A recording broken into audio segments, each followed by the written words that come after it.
Unplug the washer from the wall outlet. Turn off the water supply to the washer. Before performing the following service procedure, vacuum any water out of the drain hose.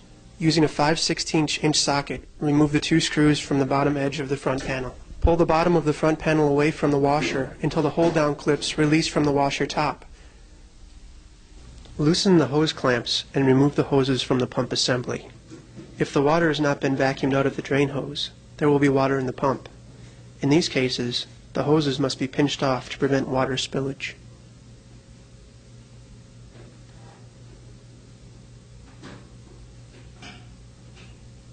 Unhook the idler spring from the idler lever.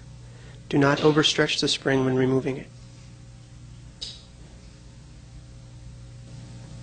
Disconnect the motor wire harness from the motor switch by pressing down on the locking tabs on top of the connection block and, at the same time, pull the block away from the motor switch. Reach in and around the motor and run the belt off of the large driven pulley.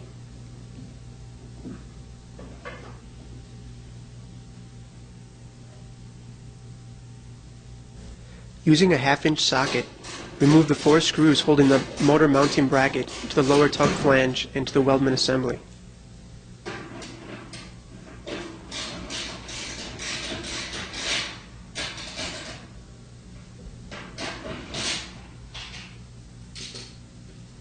It may be necessary to remove the 2 front centering springs before removing the motor assembly.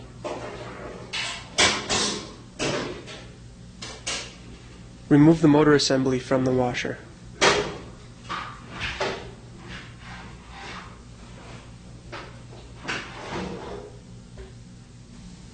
Turn the motor assembly upside down.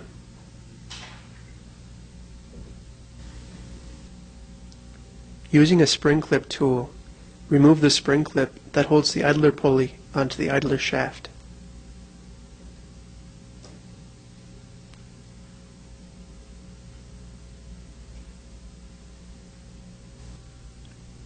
Remove the pump by unlatching the 3 pump clips from the motor bracket.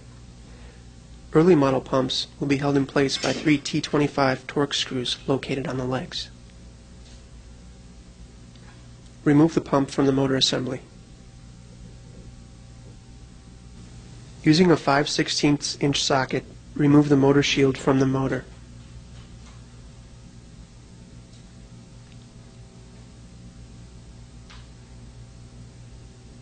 Using a 3/8" socket, remove the 4 nuts holding the motor to the motor mount.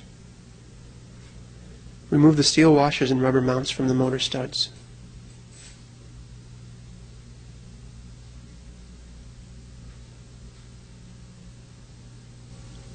Disconnect the ground wire from the motor. Pull the motor mount bracket off the motor.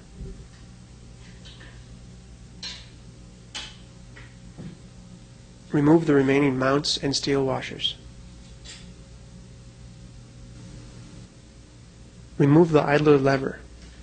Use a 1/2" socket for the shoulder bolt and a 7/16" wrench or socket for the nut.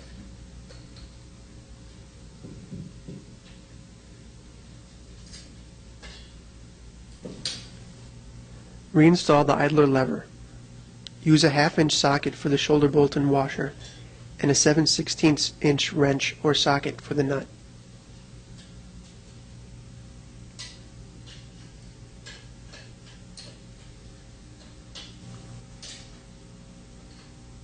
Place the 4 steel washers and rubber mounts onto the motor studs. Place the motor mount bracket onto the new motor studs with the switch facing toward the left side of the bracket.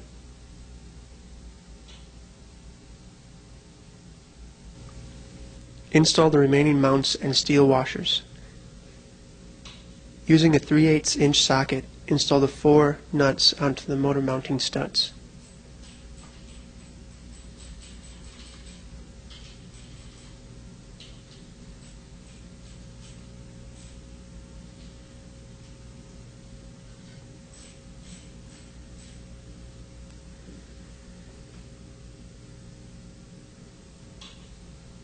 Reconnect the ground wire to the motor.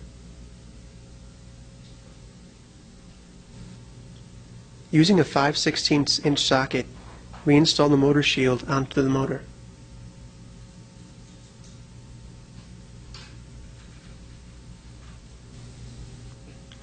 Prior to installing the pump, install the belt around the motor pulley. Place the pump onto the motor, making sure that the rear leg of the pump is inside of the belt. Latch the 3 pump clips onto the motor bracket. Early model pumps will be held in place with 3 T25 torque screws.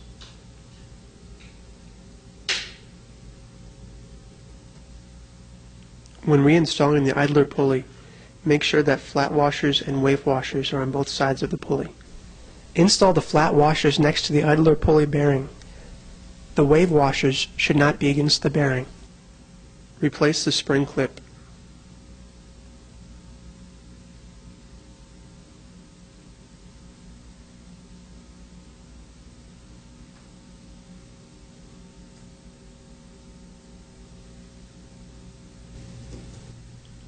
Turn the motor assembly right side up.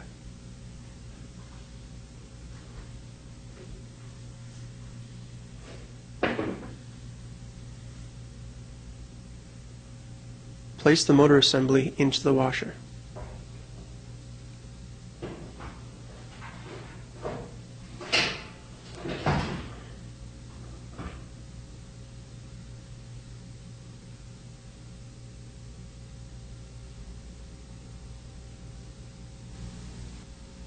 Using a 1/2" socket, reinstall the motor mounting bracket to the lower tub flange using 2 bolts and washers, and to the weldment assembly using 2 bolts. Get each of the 4 bolts started first, then fully tighten them.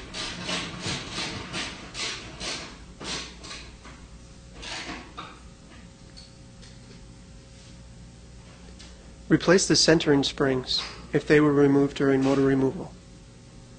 Check to make sure that the centering springs are properly hooked to the base.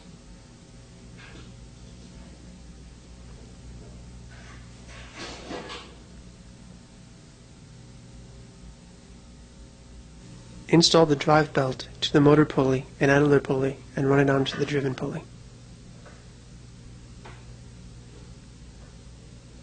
Hook the idler spring to the idler lever.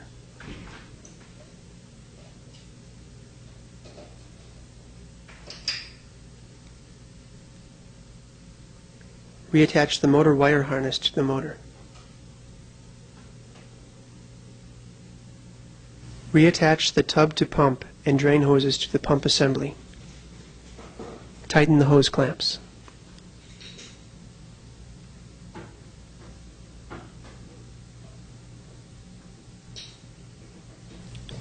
Reinstall the front panel. Hold the panel at a 45-degree angle and align the hold-down clips at the top panel with the slots in the washer top. Hinge the panel down into position. Using a 5/16" socket, reinstall the 2 front panel screws to the bottom edge of the front panel. Turn on the water supply to the washer. Plug the power cord into an outlet. To prevent damage to the pump, do not run the washer before adding at least 1 quart of water to the tub. If the washer is run before any water is added, the pump seal may overheat, causing the pump to leak. Run the washer through a complete cycle to make sure it's operating properly.